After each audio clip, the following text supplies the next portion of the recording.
intégrer sur l'intervalle 0,1 l'expression explosion à la puissance n, puis nous allons calculer somme sur p égale à 0 à n, combinaison des p éléments parmi n sur p plus 1. D'abord, ici, nous allons intégrer, donc ça fait somme sur 0, et de 0 à 1 de l'expression de x en plus 1 à la puissance n, et puis dx. Donc, il faut trouver une primitive de cette expression. X plus 1, la dérivée fait 1, d'accord? La dérivée fait 1, c'est comme si on a un U' par U exposant M. Donc, ça fait ici U exposant M plus 1, qui c'est X plus 1 exposant N plus 1 sur N plus 1 pris entre 0 et 1. Donc, f de la bonne supérieure moins f de la bonne inférieure. D'abord, on remplace x par 1, donc ça va faire 2 exposant n plus 1, le tout sur n plus 1, moins la borne inférieure. Donc, en remplaçant x par 0, on va avoir 1 exposant n plus 1. Donc, 1 exposant n plus 1, ça fait encore 1. Donc, ça fait 1 sur n plus 1, ce qui nous donne, et en dénominateur commun, n plus 1 ici, et puis ça va nous donner 2 exposant n plus 1 moins 1. Voilà, donc, la valeur de cette intégrale. Maintenant, ça va calculer somme sur p égale à 0 à n, combinaison de p éléments parmi n sur p plus 1. Eh bien, je vais calculer cette expression autrement. Mais somme de 0 à 1 de x plus 1 à la puissance n dx, je peux appliquer le binôme de Newton à cette expression, ok, pour faire apparaître cette somme. Eh bien, on se rappelle que quand on a a plus b à la puissance n, ça fait somme sur p égale à 0 à la n, combinaison de p éléments parmi n.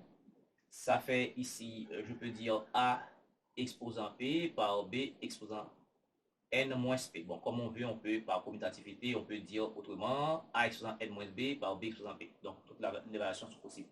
Eh bien, ici, ça va nous donner somme de 0 à 1. D'accord? Alors, combinaison intégrale de 0 à 1, ça, cette expression-là va nous donner une somme sur p égale à 0 à l'an n, combinaison de p éléments parmi n, et puis ici, je vais dire, bon, l'addition est commutative, je peux dire c'est 1 exposant n à moins p, et par x exposant p. Donc, pas de souci, 1 plus x, c'est x plus 1, d'accord?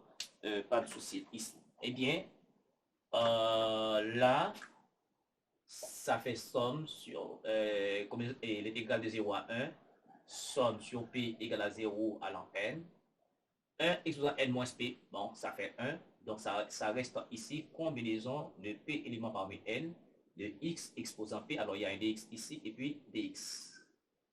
Ok, maintenant, on a l'intégrale d'une somme.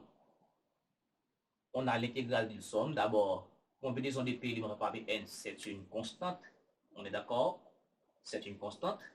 Ouais. Et puis, ici, l'intégrale d'une somme, c'est somme des intégrales. Donc, ça fait somme, d'accord, sur p égale à 0 à l'an n, combinaison de p éléments parmi n. Et puis, ça fait somme, ici, l'intégrale de 0 à 1 de x exposant p dx. Donc, ça fait somme sur p égale à 0 à l'an n, combinaison de p éléments parmi n, ça fait ici x exposant p, ça fait x exposant p plus 1 sur p plus 1, pris ici entre 0 et 1. En remplaçant par x par 1, ça fait somme p égale à 0 à l'an n, combinaison de p éléments parmi n, et puis en remplaçant x par p, ça va faire 1 sur p et plus 1, et d'ailleurs, en remplaçant par 0, ça fait 0, donc c'est fini. Mais rappelez-vous que cette expression-là, on avait calculé, c'était justement ça. Donc c'est encore, ça c'est encore, par égalité, par comparaison de même. D'accord? Ça, on avait calculé. C'était ça qui nous a donné 2 exposant n plus 1 moins 1 sur n plus 1. Et on a calculé autrement, ça nous donne ça. Et bien par égalité, on va avoir 2 exposant n plus 1 en moins 1 sur n plus 1. Donc, comme on a mis c'est combinaison de P sur N. Donc, il suffit de multiplier. Donc, ça fait somme sur P égale à 0 allant N. Combinaison de P éléments par Pn sur P plus 1 égale à 2 exposant N plus 1 moins 1 sur N plus 1. Voilà. On pouvait